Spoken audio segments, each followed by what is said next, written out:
Welcome to the worship service of the Unitarian Universalist Congregation of Lakeland. My name is Veysel Dokur, and I use the pronouns he, him. I joined the UUCL 3 years ago, and I currently serve as Board of Trustees member and a member of Membership Ministry. We are glad you're here, whether in person or virtually. UUCL is an affirming community, and whatever your gender identity, sexual orientation, race, ethnicity, abilities, or theological beliefs, you are welcome here. We would love to get to know you better, so please join us after the service at the patio, or if on Zoom, say hello through the chat feature. Our newspaper is published every Wednesday, and it is the main source of information for what goes on around here.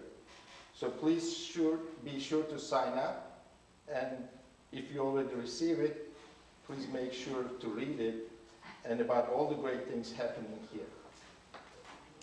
Some of the important things that I would like to mention is the First Friday events. UUCL has a booth at the First Friday. This event takes on the first Friday of every month in downtown Lakeland, Munn Park area.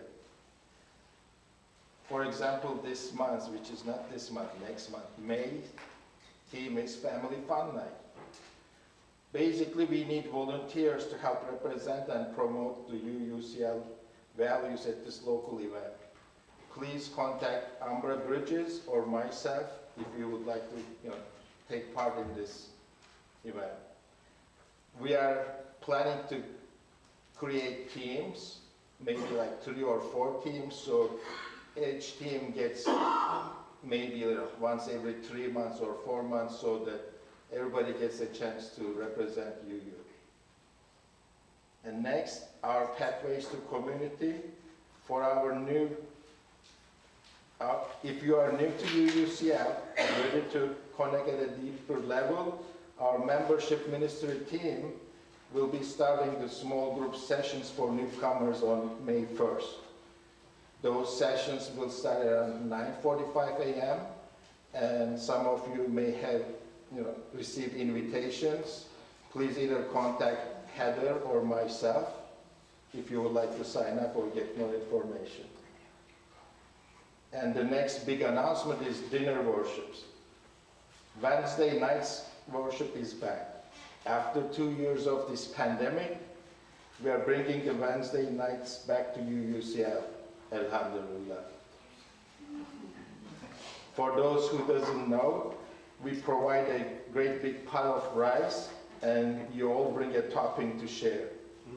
Bring your own drinks and also your own plates, because next one is this Wednesday, April 20. There will be great, conversation, because conversation is the ceremony. Our worship team is really looking forward to having all of us together again in this beloved event. Caterpillars, chrysalis, and now, I think there was one here or over there. Some of the chrysalises have opened. Wonder what kind of butterflies they became or will become. Now let us enter into this sacred space where we celebrate our connected circle of life. Breathe in, feeling spirit of love in the center of your soul. Breathe out that love towards all your relationships. Connected, we are whole.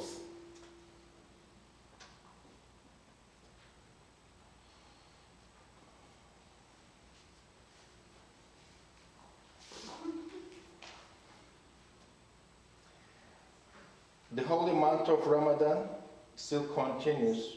It started on April 2nd, and last week's service we talked about it. Passover started in the evening of April 15th, and today is Easter Sunday. So, we have a hymn. Oops, sorry. Please enjoy.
Thank you to Adam and our course. I really needed that moment to calm down and catch my breath. And as you can see, I'm really nervous here, especially if you do it once in a year or once in a moon. So we need to do this more as congregants. So thank you for your patience with me.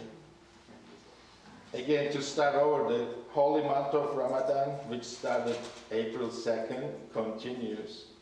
And evening of April 15th, Passover started, and today is the Easter Sunday.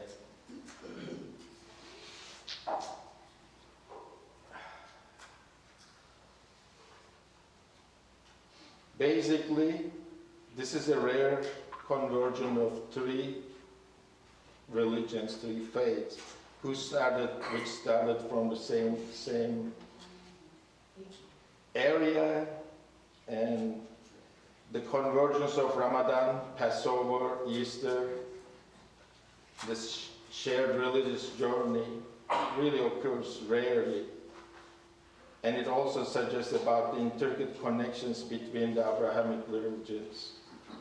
The Jewish, Christian, and Islamic calendars normally rest on different calculations.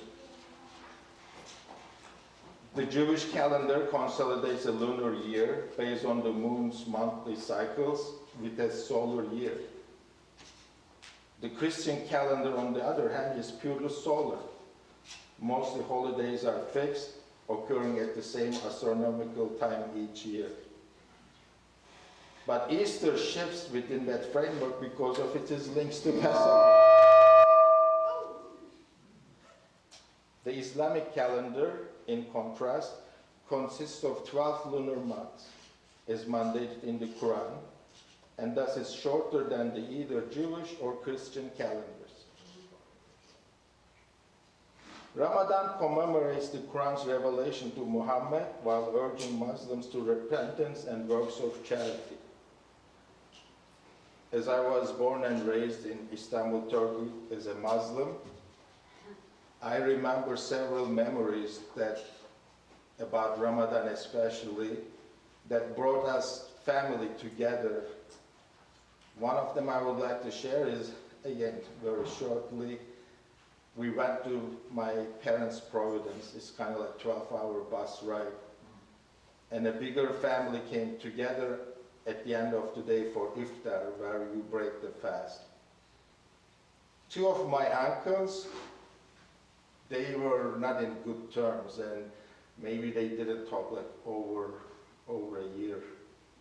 And part of the Ramadan and the purpose, you have to make amends. You have to, reach out to the poor, make amends, and rediscover yourself. So on that day, they talked, they gathered. It was a big food, but that was a big event. It's like, for me, I remember that because it was hurting me because I liked them both. As a child, I think I was like maybe 10, 11 years old then. To me, the deep purpose of fasting in Islam, like the other religions and faiths, is to become a better version of ourselves. So I'm not going to take long. If you're fasting or not fasting, have a blessed fasting for all who can fast and for all who cannot.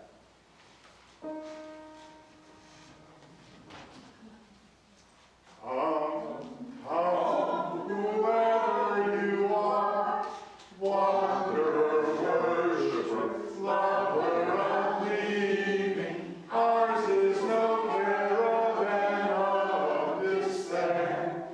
Come, yet again come, though you've broken your vows 1,000 times. Come, come, whoever you are, wanderer, worshiper, lover of evening, ours is no caravan of despair. Come, yet again come, though you've broken your vows 1,000 times. Come, come, whoever you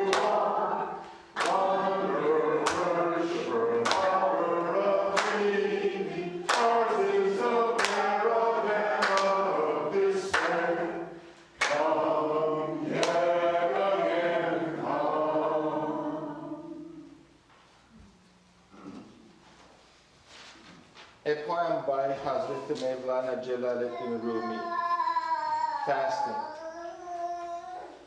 There is hidden sweetness in the stomach's emptiness. We are loose, no more, no less. If the sound box is stuffed full of anything, no music. If the brain and belly are burning clean with fasting, every moment a new song comes out of the fire. The fog clears, and new energy makes you run up the steps in front of you. Be emptier and cry like reed instruments cry. Emptier write secrets with the reed pen. When you are full of food and drink, Satan sits where your spirit should, an ugly metal statue in place of the Kaaba. When you fast, good habits gather like friends who want to help. Fasting is Solomon's ring. Don't give it to some illusion and lose power. But even if you have lost all will and control, they come back when you fast, like soldiers appearing out of the ground, pennants flying above them. A table descends to your tents, Jesus' table. Expect the sweet. When you fast, this table spread with other food, better than the broth of the cabbages. Let us signify the creation of this sacred space where we join together and awaken to the journey. Let us light our chalice, the symbol of our faith. Today our chalice lighter is Tammi.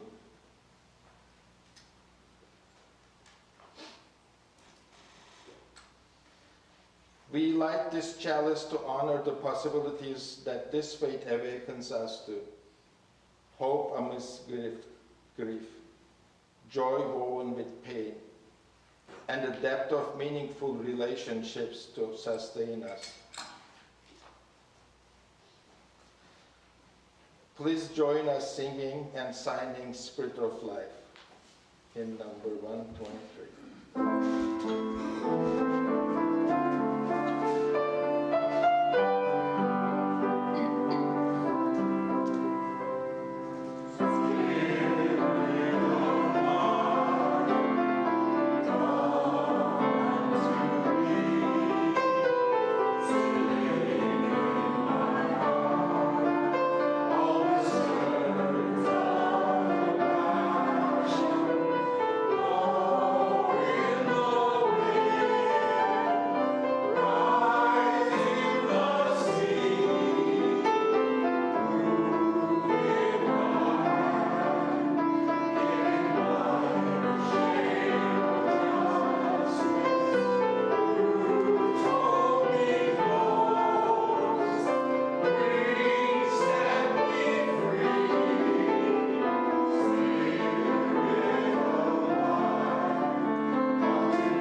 Let us turn to honor the weaving of joys and sorrows that run throughout all our lives.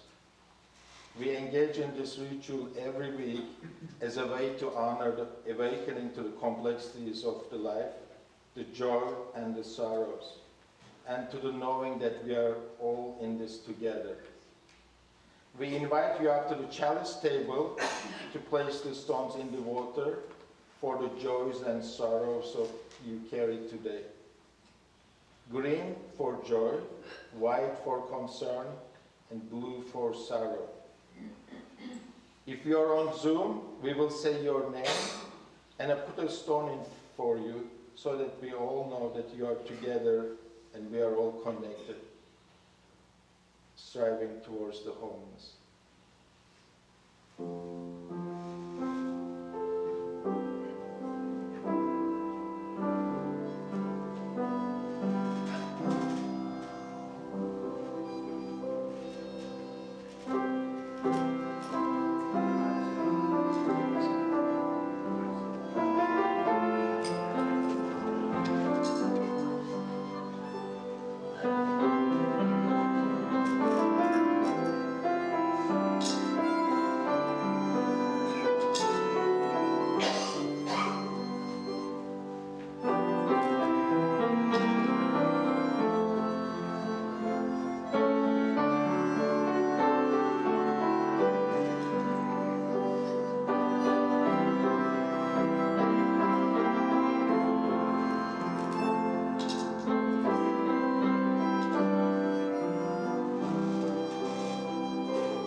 We also have Dave Whitney, Judy Pell, and Rory and her kids with us on the Zoom today. So thank you, Peter, for placing the stones for them.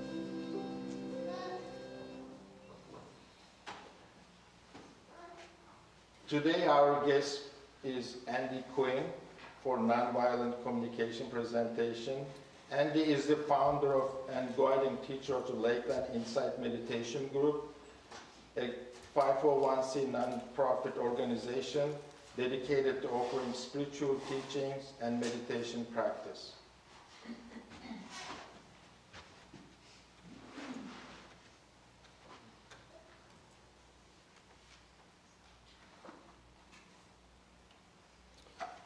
Okay.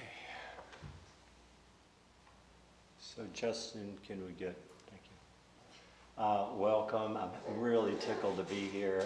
Vaisel talked about anxiety, and I can tell you that in this particular moment right here, right now, I have cold hands. I feel butterflies in my stomach, and I feel tension in my neck. This becomes very important for what I'm presenting today. Because again, sensations, physical sensations are present time. So with NVC, it becomes very important to learn how to be present with other human beings. So NVC was developed by Marshall Rosenberg, and he wrote a seminal book called Nonviolent Communication.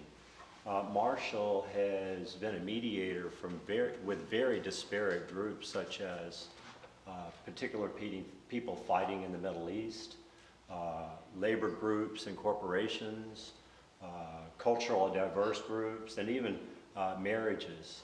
So since that time, Marshall Rosenberg, some Dharma teachers, and what that word means, if you're not familiar with Buddhism or Buddhist practice, what the word Dharma means is nature, or the laws of nature, or the teachings of the Buddha, which, by the way, today our group is exploring what brings together different spiritual groups. So really the teachings are really universal. So since the time of Marshall, there's another teacher, a Dharma teacher named Oren J. Sofer, and another one, Donald Rothberg, And they've started to infuse nonviolent communication with mindfulness practice or meditation practices.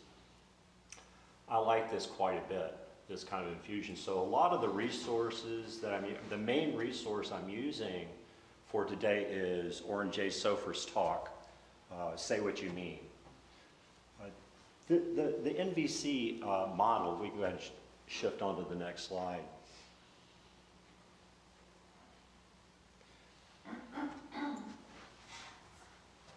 The NVC model is about getting our needs met. And we do this through communication and connection, but it's kind of like when you hear that, you kind of like go, well, that sounds kind of self-centered, right?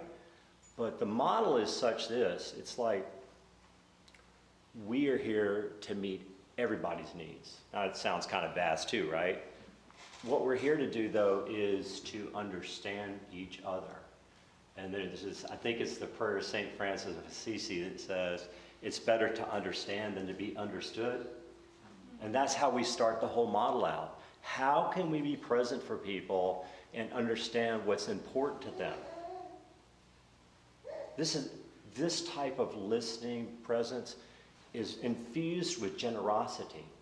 Generosity is probably the most important quality that we bring to the world. Generosity implies some sense of open-heartedness, some sense of letting go of ourself. So when we approach this model, okay, it's about like, how do I give to the world? How do I set aside what's so important to me? Paradoxically or ironically, with the people that are important in our life, the more that we can be present, then guess what?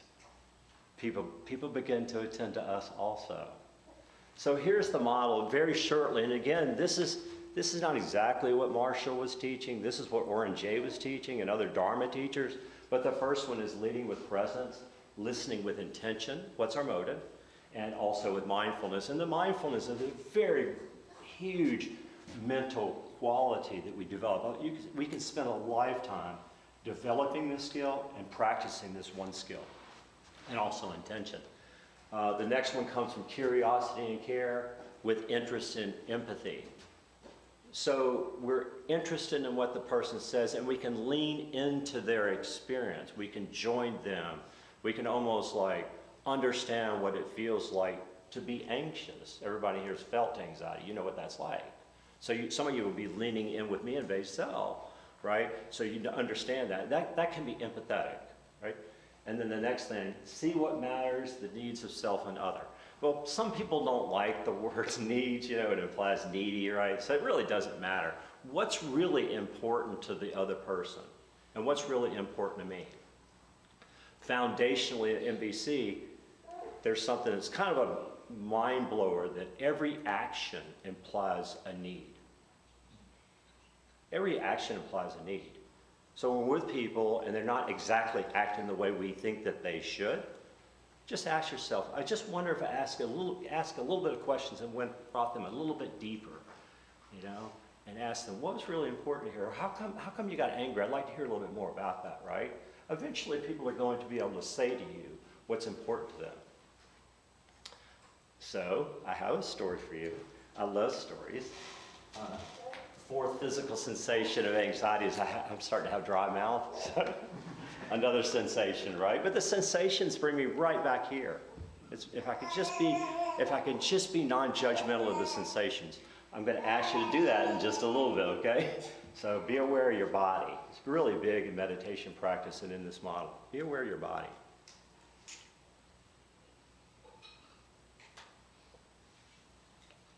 If my hand shook, I would try whatever I could not to judge that. It's okay to be anxious. So the name of this story is when Daryl Davis met the KKK musician. And the first 10 years of his life, he lived overseas. And so when he came back to the United States, he had to walk in a parade in Massachusetts with his Cub Scout troop. And white people threw rocks at him and threw bottles at him. He was the only black kid in the parade.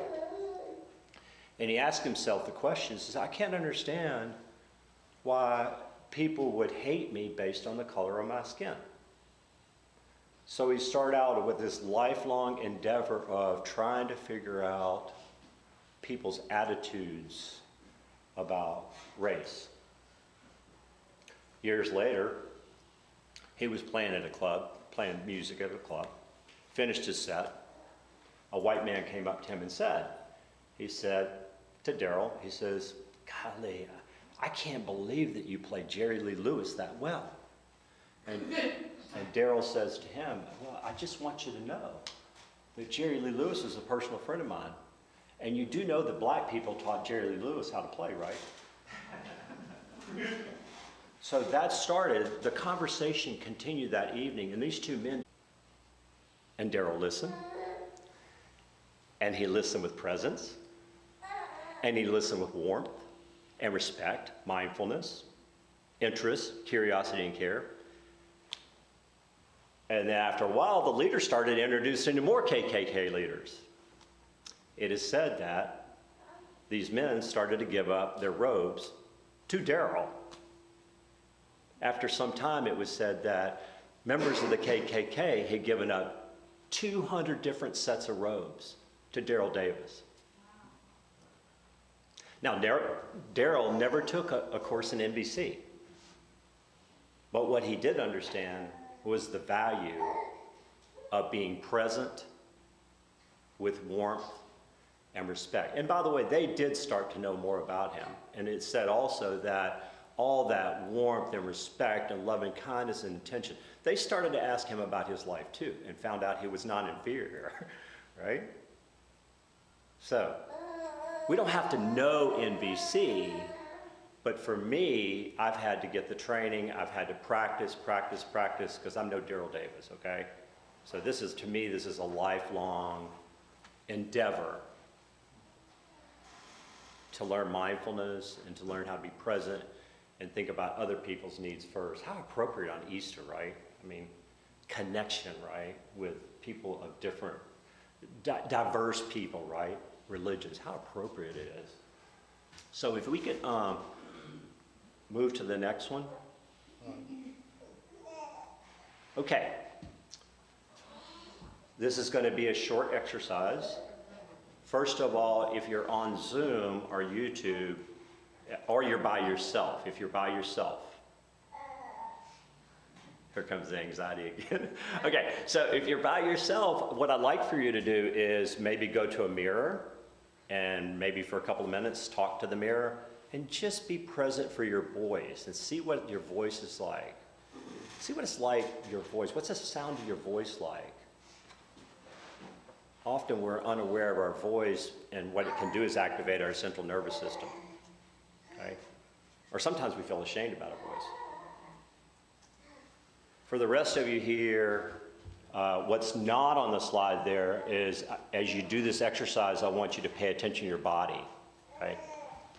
So it says, pairing up with someone you're unfamiliar with is better. These experiential exercises kind of like, okay, they're a little bit anxiety producing, right? But you get more out of it if you're with somebody you're not familiar with. If you're with your spouse, like, you know, actually, whatever, right? Well, I probably shouldn't have said that, but you get the idea. It's a little bit of a challenge of somebody you're unfamiliar with to do this exercise. Pick a speaker and a listener. The dialogue will be for 5 minutes. Now, I'm going to ring a bell when I'm going to let y'all pick. I'm going to let you pick somebody. And then somebody be the speaker, somebody be the listener, and you hear a bell ring. That's the start. Okay? You start paying attention. And then sometime, I'm not going to tell you when it's going to happen, the bell is going to ring again. All right? And then that means to change roles. The person that was a speaker becomes a listener. The people that was a listener becomes a speaker. And then the bell will ring again.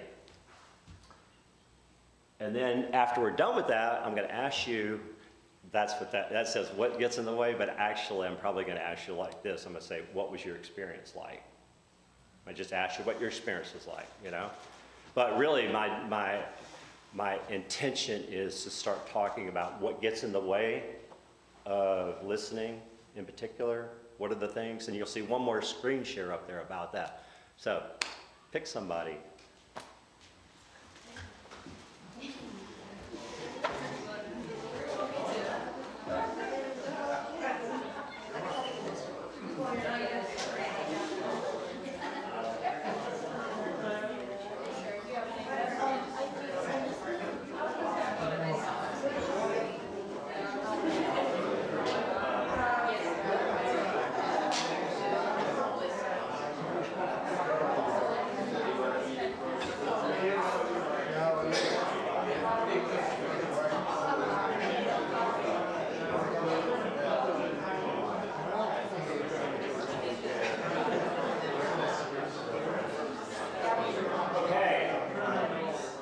attention up here, please.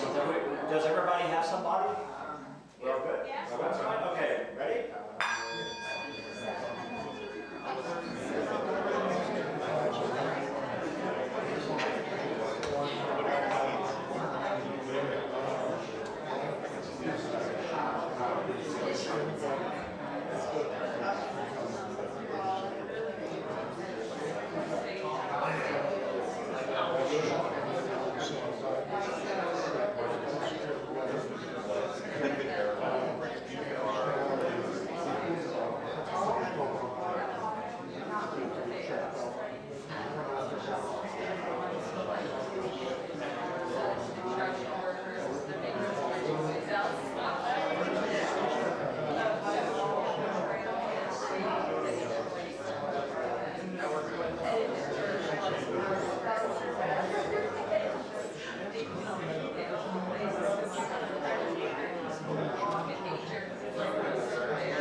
Central nervous system when it starts to kind of like go on autopilot, right? Like a railroad, like a freight train, right? Stay in your body, okay? So ready? All right.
Thank you so much for participating. I'm sure you all had a good time with that. That's the point right there. That's one of the points. You'll find that, you know, there's such an urgency to speak, right? I mean, there's such a strong urgency to tell our story. And so, part of the mindfulness practice is to be aware of the urge to speak and let it go, which basically means pay attention to your body and the urgencies in your body to speak, right? Okay, so 2 tasks. One is, any comments about this? It was fun. It was what? Good. And what made it fun for you? I got to know Terry better. Excellent. And we seemed to be able to speak freely, easily. Great. He said he didn't like doing it. He didn't talk much. Once you get him started, then you get him started. Well, absolutely. Were you able to like be clear about who was the speaker and who was the listener at a particular time? Like the first time and the second time? And we did pretty good with that. Okay, great. Yeah, the reason why is because people are typically uncomfortable with this, or no, I'm sorry, let's move away from typically. There's a lot of people that are very uncomfortable with this. I mean, people are uncomfortable with being the listener, and people are uncomfortable with being the speaker. It just depends on your own kind of like cultural, you know, where you grew up, right? A whole many different factors play into this about our communication. Great comment. I'm glad you had fun. Yay. Yay. Yes, sir. I found doing the paying attention to your body made it harder to listen. Yeah, good. Yeah, excellent. And that's the exercise, right? Yeah. And so like the reason that we're attending to the body though is because one, it's grounded, okay? It grounds our attention in the present moment. That's one intention there. The other intention is, you know, that when things come up in the body, right, you know, it could be anxiety, it could be aversion, a push away energy, that just being able to notice that and then make sure we keep our attention, will not allow the anxiety and aversion to overrule us. It's still grounding. I'm still saying the same. I'm just saying it's a different way. Great. Yay. It is hard. If you're not used to this, it's difficult. Yeah. Any other comments on that exercise? I did find myself at one point when I was listening, wanting to comment on what I was hearing and stopping myself. Good job. Yeah, at the moment. I'm sorry. Go ahead. That's it. Yeah, that's beautiful because that's beautiful. I'm getting a little bit restless, and it's part of it because I also want to give you a little time for Q&A, right? But the beauty in that is it's not necessarily about the urgency. It's really not necessarily about interrupting. Everybody in here would agree that that's a skill that probably is ineffective. It's more about noticing that, right? You know, and then making it, you know, keep working on the interrupting stuff. You know, keep working on it, you know, like keep yourself in your body, keep yourself present. Right, good job, yeah. Anything else? Yes, ma'am. I kind of found like the same thing, like just because it just kind of felt like we connected. So, and then there's times when like I wanted to say something and go off on my own tangent instead of like actually listen. And I think I got to understand more about her by holding myself back a little bit. There you go. And not going on about my stuff when she was trying to be the speaker. You know, it's funny about that. If I had a nickel for every time my wife said, you know, we're talking about me now. You know? And you know, and I'd be probably rich. And I haven't got whatever there is, right? But I'm improving. I mean, I really have. And a lot of the improvement has to do not just with mindfulness, but this model. You know, this model, keep practicing over and over. It's not about me. You see, like I interrupted him. It's not about me, right? There's one more question or comment on the, yes. It was nice meeting somebody new. I didn't know her at all, and hardly that is, and we got to know each other, and she told her story, and I told her mine, and there was no interrupting, it was good. I feel so driven to tell you something about meditation practice with that comment. So here in meditation practice, like loving kindness meditation, right? There's a protocol for doing it, right? And one of the protocols is to, you know, befriend everybody, right? Including people we may not be paying close attention to, like people in the grocery line, right? Or people taking our ticket, you know, at the airport, anything. There's certain people, everybody knows this, there's certain people we pay closer attention to and not, okay? So the thing about it is, it can really open our hearts to know that we're not quite attending to a particular person, right? And then, you know, with meditation practice, we have like mantras and things that we do, right? Images that we do, right? So we start to connect with those people we wouldn't usually pay as much attention to. That might not be the dynamic in what you were doing, right? But y'all probably understand where I'm coming from, right? Still. You know, it can really open us up so much to the universe, the whole universe, when we make an attempt to befriend everybody. But again, like the interrupting, it's like, just because you're not paying it close attention doesn't mean you're not on the right path. This isn't about right or wrong. This is about practice. It's about practice. I'll never get it perfect, and probably nobody in this room will. So you do that. Okay. So it is now about 12 till. Do you want to move on, or do you? Okay. Let's do this. I'll take maybe one or two. Okay. Anybody have one or two questions about nonviolent communication as a whole? The whole model? And by the way, I want to say this, it's just a model. If you learn more about it, and for me, I do what works for me, and everybody in here is going to do that. My neighbor likes to talk about people when they're not there. And I say to him, I prefer we talk about somebody else. It's not a negation, it's a request. That's all that it is. So that's NVC. Now, when you learn NVC, there's elements to it that weren't up there. There are different elements to it, right? But it can be very simple. Very simple. Yes, sir. How long have you been doing this, practicing this, and what got you interested in starting this practice? I've been doing this. I've been meditating now for, I think, 30 years, 29 years. So that's why I'm attracted to the mindfulness piece of it. MVC, I think 5 years. I think it's been 5 years. Now, I've taught it two or three times with my meditation community. Yeah, and also in the office, I use it, you know, a lot with couples. With couples, it gets used a lot with that. Beautiful because, like, you know, married couples, and I'm sure everybody that's married has experienced this, you know, in particular marriage or whatever you want to call it, partnership, right? There's such an urgency to say what's on my mind, right? Right?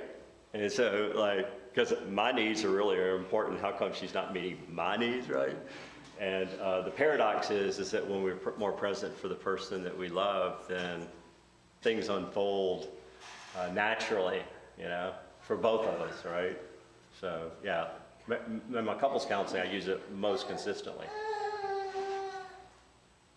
Yes, sir. Why is it termed nonviolent? Oh, darn, somebody had to ask that. Okay.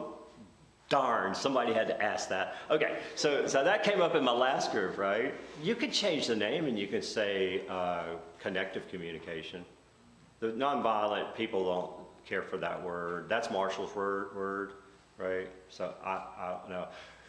But I will go a little deeper in that. I mean, you know, my urgency to make things my way because of the interrupting and my lack of presence is really a form of violence. When we don't attend to people, when we don't see people, there's the N apostrophe T. When we don't take other people into account, when we avoid seeing them. I'm thinking of Tiananmen Square.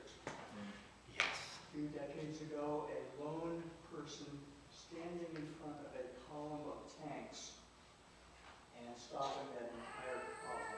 Now, what is remarkable about that to me is that this lone person recognized that inside these huge metal machines was another person. He recognized the humanity of that person, the lead tank driver. Similarly, the tank driver recognized the humanity of that lone unarmed person standing in front of him, and neither wanted to hurt the other. That is like so beautiful. Do you mind if I say one more add to that? I know I don't want to, I think that's a great place to, but I just feel urged to say, the Dalai Lama started interviewing people that had been in prison, you know, captives of the Chinese, right? And he asked, you know, well, you know, how'd you make it? And one of the prisoners said, if I lost my compassion, I knew I'd be dead. Okay, so I'm Finney. Thank you. Thank you. That was wonderful for me. You got one more? Want to say one more? Does any part of this model also take into account neurodivergent people? Because there's inherent issues with people like, with some people on the autism spectrum or with like ADHD, where there's not just like hypersensitivity to your own physical response, but there's actually like barriers for communication, or sometimes due to like internal motivations and that, there's specific difficulties with reading other people or getting outside of your space sometimes. Yeah. So is there anything that accounts for that as an NBC? I don't know. The person that would know quickly is Oren, right? And if you want me to, I'll get a hold of him and ask him. But that's a great question, though. I mean, it's a very powerful question. Yeah. Very powerful question. Okay? Thank you very much. Thank you, Andy, and we'll continue with hymn number 270. All right, if you'd like another chance to stand up and do some singing, we're going to do A Day of Light and Gladness. Just a nice little intro.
Thank you. We have now come upon the moment when we can share our treasures with this community as an act of faith. When we each give what we can back to life, we serve a greater good, creating a powerful beauty that can change the world. Before we pass the plate, we invite Tom Mead up here to share with us why he gives to this UUCL community. Tom?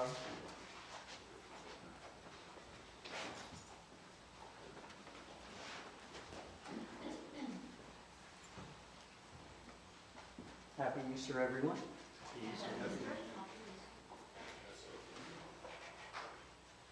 I would like to give a conventional reading of why people contribute to church, and then follow Peter's instruction to me as to why I think giving to the church is important. Now, many people, maybe most, feel that giving to the church helps your local church actively to be the church by helping others. Giving encourages a grateful and generous spirit and can help steer us away from being greedy or loving money too much. Well, that is well and good, but that's not why I give. to this church? I give to this church because I'm selfish. That's the headline. Now you want to read the story, right? Okay. Well, my selfishness consists of giving what I can afford, but receiving so much more. I love coming here every Sunday and occasions in between for all the activities, for this lovely oasis, this green oasis in the middle of the city, for this place of peace and harmony and connectedness, and especially for all of you, all of us, wonderful people. The philosopher cowboy Will Rogers said maybe 100 years ago or so, I've never met a man I didn't like. Well, I thought that was a bit strange. But I think I can honestly say that in my 75 years of being on this planet, I have never met a you I didn't like. So whatever it is, there is something about us.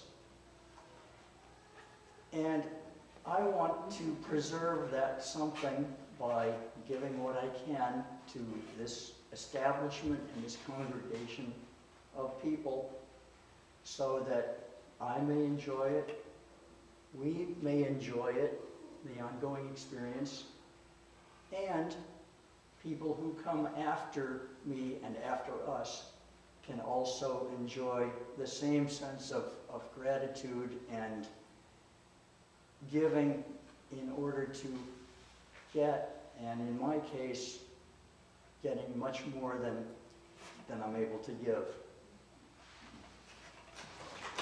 Thank you, Tom. While our ushers pass the place for your offerings, our musicians will serenade us.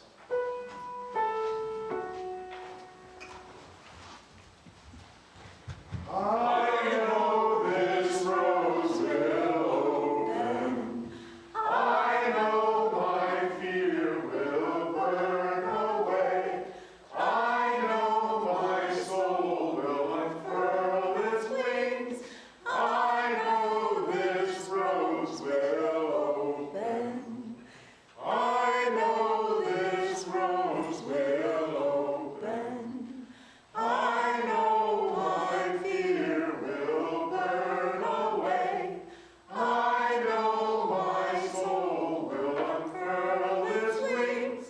I know this rose will open.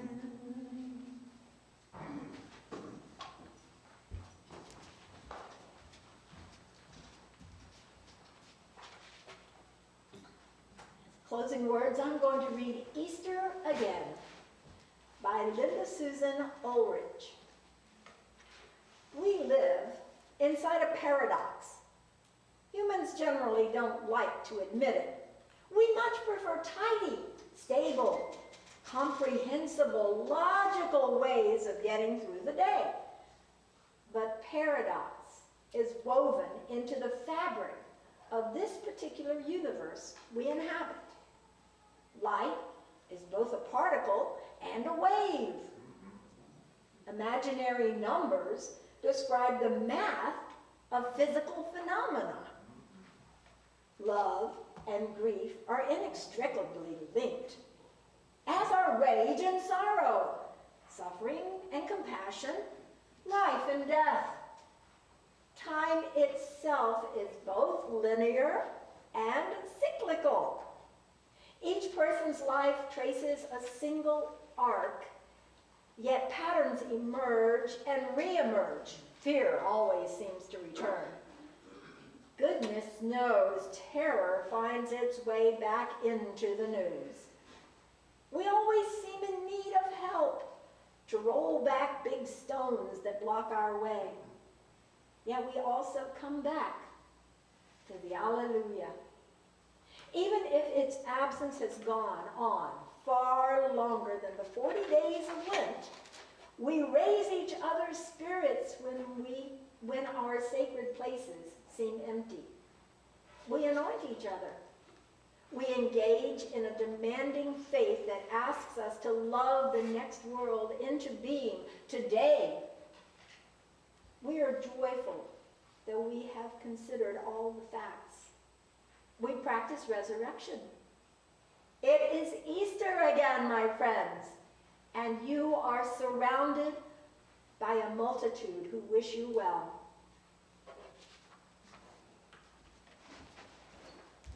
Thank you, Peter.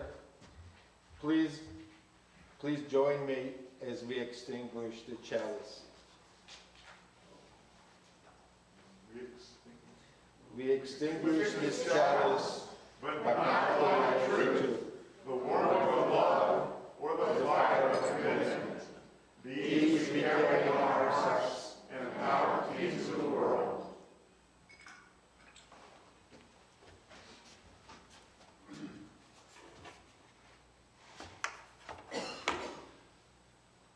Go now out into this world on this glorious day and say, thank you, Spirit of Life, for all that is.